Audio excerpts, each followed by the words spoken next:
All right. Yeah, thank you, Jason. Thank you very much to the organizers for the invitation. It's my pleasure to speak today. And yeah, hopefully, I apologize for my tardiness. I'm going to blame LA traffic. But yeah, I was tasked in terms of speaking on the upper GI cancer section. I'm more than happy to, given my interest is esophageal gastric cancers.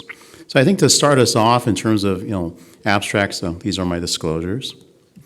But in terms of abstracts of interest that were recently presented at ASCO just this past summer, first is the randomized phase 2 Dante trial. So I think all of us are aware for our non-metastatic patients but locally advanced, and unfortunately in the U.S. because of lack of effective screening strategies, a lot of our patients, even if they're at least diagnosed without stage 4 disease, they typically have very bulky disease that needs perioperative chemotherapy. But of course, we know that first-line chemotherapy for metastatic disease, PD-1 inhibitors, have made an impact.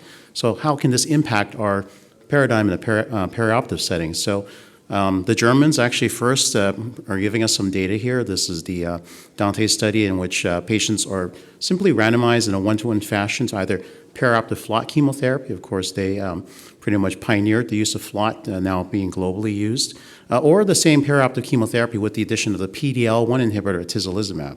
And actually, besides having the 4 months of perioperative therapy and the PD-L1 inhibitor, they actually still continue the atezolizumab for 6 more months, just kind of following this usual paradigm of continuing biologics in the adjuvant setting for a longer period of time.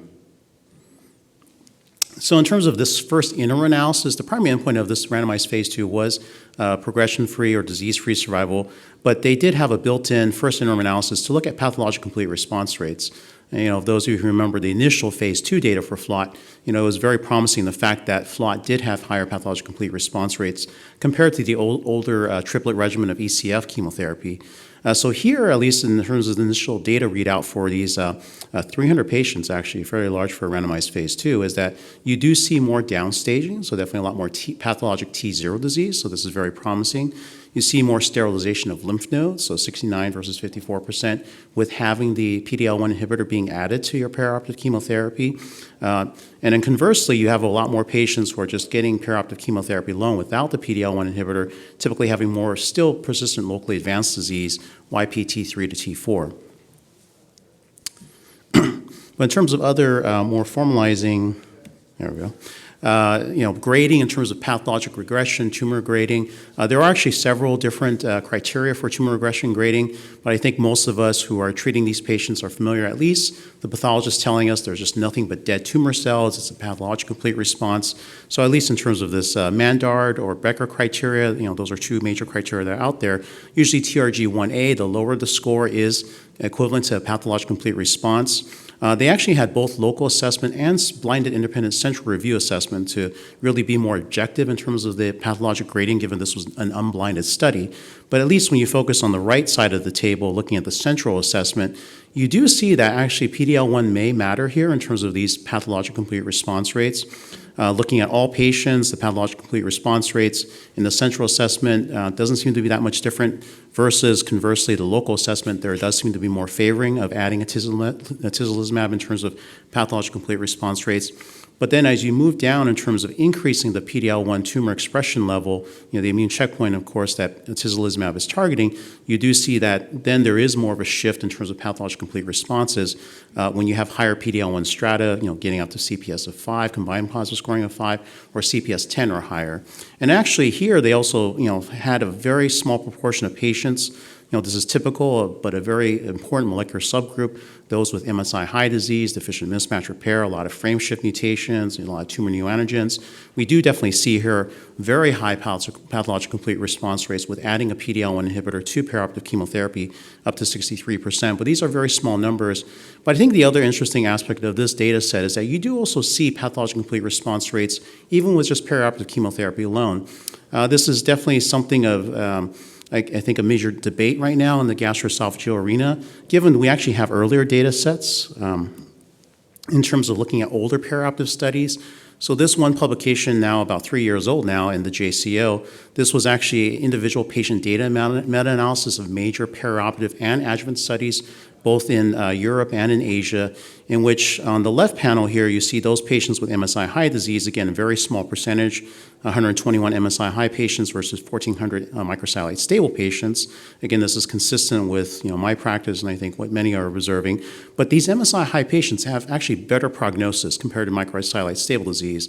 And in many ways, this isn't surprising, given this was a story that in stage 2 colon cancer has existed for quite some time. And now we actually have a better explanation, given the high tumor neoantigen burden of these tumors. Likely there's better tumor immunosurveillance. But what was really provocative of this post hoc meta-analysis is that for those patients in which they were MSI high and exposed to chemotherapy, whether it's adjuvant or perioperative, their prognosis was actually worse versus if they just had surgery alone without perioperative therapy or surgery without randomization to adjuvant chemotherapy. Versus, of course, the standard of care for microsatellite stable tumors is perioperative chemotherapy improves your long-term survival outcomes. So this, is an area that there's been some discussion within the cooperative groups of maybe trying to look at this prospectively formally, though there definitely has been some emerging approach in terms of just doing surgery alone for these MSI high patients. And myself, I actually do check for MSI status in all my resectable patients.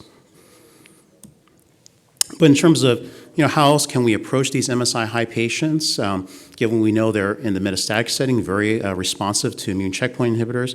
We do actually have, again, data out of Germany, but this was at the GI ASCO Symposium earlier this year in January. This was a phase 2 single-arm study conducted by the German cooperative groups in which they took MSI high patients, this was about 30, actually close to 40 patients here, in which they just simply gave them no chemotherapy, but gave them neoadjuvant dual immune checkpoint inhibitor treatment, both nivolumab and CTLA-4 inhibition with ipilimumab. And here, after they received 12 weeks of dual immune checkpoint inhibitor therapy, they subsequently still went on to surgery as standard of care. And then after recovery from surgery, they just went on to adjuvant PD-1 nivolumab as a single agent. So no chemotherapy here, and they subsequently followed these patients. So what was very interesting and provocative of this data set, and this seems to be in line with also, I think, the rectal cancer data that made a splash at ASCO and different public news outlets, is that we do see very high pathological complete response rates without chemotherapy, just using immune checkpoint inhibitor, though in this case this is dual immune checkpoint inhibition. About 59% of patients had pathological complete responses, though I think the fact that you do still see tumors with residual pathologic disease, still viable tumor cells, there's still definitely a population of MSI-high gastric cancers that are just still cold to begin with. They don't respond to immune checkpoint inhibitors, so really we'll need more data to hopefully better inform us, how can we approach these patients, what is really the optimal treatment here, whether it's still perioperative therapy. But at least one aspect that hopefully we'll get some more data is that actually we have phase 3 studies that are ongoing in the perioperative setting, adding immune checkpoint inhibitors. One such major trial is the KEYNOTE-585 study. This actually completed enrollment over a year ago now. We're just waiting for data readout. This was simply looking at perioperative chemotherapy and placebo-controlled, adding either the PD-1 inhibitor pembrolizumab or placebo. Here they actually gave the physician's choice of doublet chemotherapy or FLOT chemotherapy.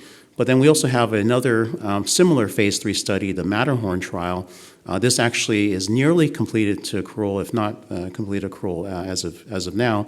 But this is also perioperative chemotherapy, though here all the patients are getting FLOT chemotherapy, but the randomization here is either placebo or the PD-L1 inhibitor durvalumab.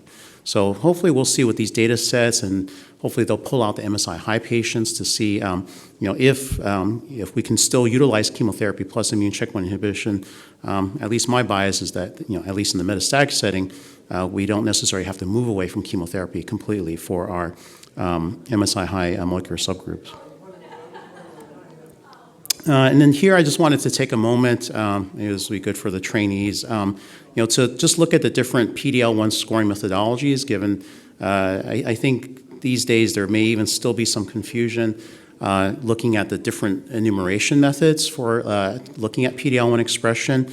You have, I mentioned, the Dante's trial looked at the CPS or combined positive score, and this is different than the tumor proportion score or tumor cell enumeration that really was first borne out in lung cancer, in which PD-L1 inhibitors, first had a biomarker linked to efficacy of an immune checkpoint inhibitor, and then again, what distinguishes CPS from TPS is that you're also counting the immune cells. I mean, really you want to look at what's this immune compartment that's very important in the tumor immune microenvironment. So hence this distinction with CPS, TPS, and immune cells. I still see a lot of patients for second opinions in which they do get PD-L1 testing, but then sometimes it may only be the tumor cell enumeration that they have undergone. They haven't necessarily undergone the combined positive scoring methodology. And I think this is important to help us look at some new data. So Checkmate 648 was of course reported last year and actually published in New England Journal of Medicine, and we actually do have a new FDA approval, and this is squamous cell esophageal cancer specifically. So this is independent of adenocarcinomas, though this was a very large phase 3 study purely looking at squamous cell histology, over 900 patients, but this was 3 arms in terms of newly diagnosed stage 4 disease. PD-L1 actually overexpression was not a selection criteria, though looking at TPS or tumor cell PD-L1 expression was a stratification factor at a pretty low 1% cutoff. But here patients were randomized in a 1-to-1-to-1 fashion to either control arm of chemotherapy, here using platinum and 5-FU doublet, very standard in terms of global first-line treatment for these patients, or open-label addition of the PD-1 inhibitor nivolumab, or actually there was a chemo-free arm of relatively high-dose nivolumab and low-dose ipilimumab, in which those who treat melanoma may know some of the distinctions between low-dose nivo versus high-dose ipi. But here the focus was on trying to leverage hopefully a more favorable side effect profile with the lower-dose ipilimumab with the higher-dose nivolumab. And the primary endpoints was a co-primary endpoint of overall survival and progression-free survival, looking specifically in those patients in which their tumors at least had a TPS of 1 or higher. But then there was key secondary endpoints in terms of hierarchical statistical testing, looking at overall survival and progression-free survival in all randomized patients, because again, in this phase 3 study, there was not selection for PD-L1 overexpression. So this was a positive study. We have an FDA approval actually for nivolumab and ipilimumab, as well as nivolumab added to chemotherapy now for first-line squamous cell stage 4 disease. But at least at this update at ASCO, they did give some more subgroup analyses, breaking down in terms of TPS versus CPS. And what you see on the left panel here in terms of nivolumab with chemotherapy versus chemotherapy is that definitely, if you at least have a TPS of 1% or higher, you're clearly having benefit. Though the percentage of the patients in which the TPS was less than 1%, really the benefit is maybe of some question here in terms of the overall survival endpoint. But in terms of CPS, what's interesting is that this is also what distinguishes TPS from CPS, is that in terms of patients who have no PD-L1 expression in their tumor biopsy, not even a single immune cell, it's definitely a much lower proportion of patients. You're looking at 51 patients who are PD-L1 CPS completely negative versus 329 patients, which you're only counting tumor cells, they're considered PD-L1 negative. So again, counting the immune cells is also important here. But then I think what's also interesting here is that if you have a CPS of even just 1% across strata, whether you're looking at greater than equal to 1, greater than equal to 5, or greater than equal to 10, there is that benefit across the board in terms of adding nivolumab to first-line chemotherapy. And given the fact that it may only be 10%, at least in this study population, that were PD-L1 CPS, again, completely negative or CPS 0, do you want to, wait for those results to consider adding PD-1 inhibitor to your first-line chemotherapy, at least for squamous cell carcinoma? And to be honest, for squamous cell carcinoma, given their epidemiology, the risk factors, being more mutagenic, still tobacco smoke exposure, similar to squamous cell cancers of the lung, typically these are higher tumor mutational burden, which I think, again, they'll have benefit from a PD-1 inhibitor in first-line treatment. Conversely, when you look at nivolumab, ipilimumab without chemotherapy, I think there may be, you have to have more discretion here in terms of if you want to give a chemo-free regimen to your patient with newly diagnosed metastatic squamous cell esophagus cancer.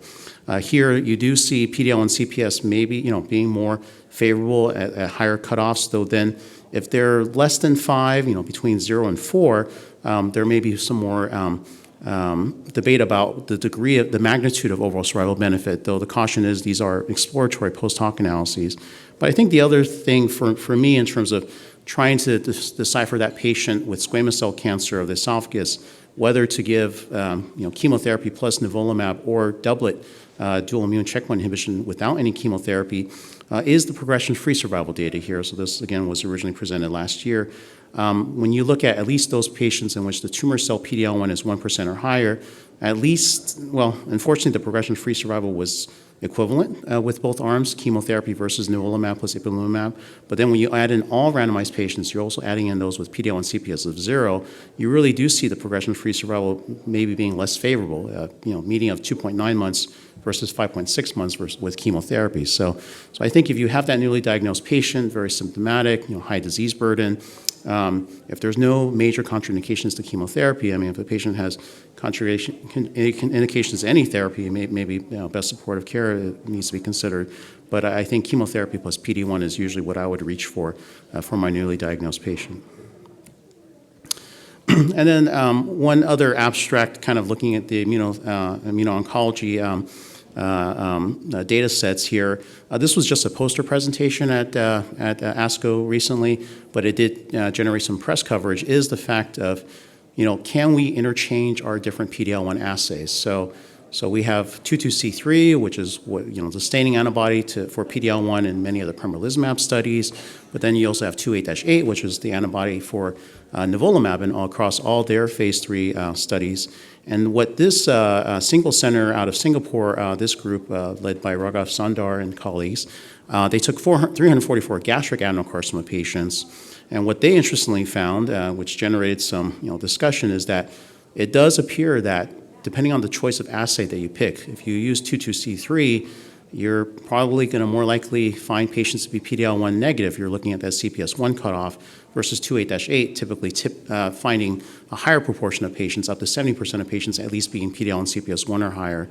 And if you look at the 5 cutoff, which again was a major primary endpoint for adenocarcinoma, gastric cancer, you have 30% of patients being at least CPS 5 or higher if you use 28-8 versus only 13% of patients if you use 22C3. So at least for myself, I do try and see if there's any way of getting 28-8 to really not have false negatives, miss those patients who are PD-L1 positive. But if I'm left with 22C3 or some other staining antibody assay, maybe try and skew it in a sense, given when, at least in the bottom panel here, the Singapore group showed that as a continuous variable, you typically have higher scores for 28-8 versus 22C3.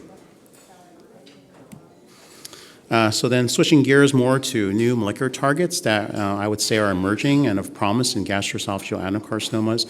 These were just 2 trials in progress poster presentations at the recent ASCO meeting, Fortitude 101 and Fortitude 102. This is looking at this new monoclonal antibody called bemarituzumab. It's specifically targeting the fibroblast growth factor receptor 2, or FGFR2 target. Here, there's 2 parallel sister studies. One is taking newly metastatic patients, on central laboratory assay being FGFR2 positive, randomizing them to actually control arm of chemotherapy or control arm of chemotherapy plus bemarituzumab. But then the other study, in which actually there are several Southern California cancer centers, including UC Irvine, has this study open, so consider this study for your newly diagnosed patients, is randomizing the FGFR2 positive patients to the control arm of chemotherapy plus nivolumab or chemotherapy plus nivolumab plus bemarituzumab. And so given the fact that the triplet combination hasn't really been looked at yet, there was an initial phase 1 lead-in, which actually just recently finished enrolling. Phase 3 will now be opening up, and hopefully this will be a new changing the paradigm. And the reason for this is, there was very promising randomized phase 2 data. This was initially presented at GI ASCO last year, the FIGHT trial. This was looking at patients, again, with FGFR2 positive disease. FGFR2 as another receptor tyrosine kinase has been recognized as being a prognostic biomarker, typically those patients who are gene amplified for FGFR2, so similar to how you can have HER2 be gene amplified, but FGFR2 can also be gene amplified, and typically they respond more poorly to chemotherapy. But this study didn't only look at just FGFR2 gene amplification, and here they actually looked at patients who are FGFR2 gene amplified by circulating tumor DNA, but they also looked at protein overexpression by a central laboratory assay looking for specifically FGFR2b splice isoform of the FGFR2 gene product, given that's what bemarituzumab specifically targets. But in this study, about 150 patients, one-to-one randomization, but it was double-blinded, looking at progression-free survival primary endpoint. And as I mentioned, selecting patients for both IHC protein overexpression or gene amplification by circulating tumor DNA. And if anything, what you see in terms of the population that's screened positive for the biomarker, this is about a third currently of all comers with stage 4 newly diagnosed metastatic disease, is the majority of patients are protein positive without gene amplification by circulating tumor DNA. So this is actually, it seems to be a bit of a divergence versus HER2. When you think of HER2, the high protein expressing patients, if you do the FISH, or of course if you do IHC2+, and you have to do the FISH to distinguish HER2 positive versus negative disease, typically the gene is amplified in HER2 positive disease. So here, there may be a divergence, maybe post-transcriptional, post-translational mechanisms, but this is worthy to further investigate given the fact that we do have these at least randomized phase 2 study results showing very promising median overall survival outcomes. So in the intent to treat population that took any percentage, as long as they were IHC2+ or 3+ for the FGFR2b protein, you see the median overall survival was 13.5 months with just the control arm, up to 19.2 months with the adding the bemarituzumab to frontline chemotherapy. But then there definitely does seem to be a target expression dose-response relationship here, given the fact that you see those patients with very high levels of the protein, at least 10% of the tumor cells having FGFR2, either strong or intense staining by immunohistochemistry. Now your median overall survival is stretching out to 25 months, which is quite dramatic for first-line stage 4 gastroesophageal adenocarcinoma for those of us, I think, who treat these patients. But in terms of other emerging targets, actually one other, which I think is good to keep an eye on, is this Claudin 18.2. So Claudin 18.2, I think it's kind of unique. This is actually a tight junction protein. This is not a classic receptor tyrosine kinase. We talked about FGFR2, and of course HER2 has been a long-term actionable biomarker. But what we do see with Claudin 18.2, or at least our current understanding of it, is that this is a tight junction protein, but of course with tumor cells having dysregulated growth, loss of cellular adhesion, you actually have repolarization of protein to the more apical surface. And as such, there is normal expression of Claudin 18.2 in the GI tract in terms of, again, its physiologic function as a tight junction protein. But then in tumor cells, there's been quite a few retrospective pathologic data sets in which you do see that different cancers, including gastroesophageal, pancreatic, even mucinous ovarian adenocarcinomas, that this protein is more highly overexpressed in tumor cells versus normal tissue. So as such, there's actually strategies to leverage trying to target more differential expression of Claudin 18.2 versus normal tissue. And actually, this was an oral abstract at just this past ASCO, but there was actually even earlier phase 1 interim analysis data at the prior year ESMO, and which actually has been published in Nature Medicine, using cellular therapy, a CAR T product, one of the first for solid tumors, but then definitely one of the first for gastroesophageal cancers. So these were patients who were at least known to be at least some degree of Claudin 18.2 overexpression. This CT041, this CAR T product, is pretty standard in terms of its molecular makeup and re-engineering in terms of the patient's immune cells after you collect them via leukapheresis. But in terms of the study results, so this was 14 patients.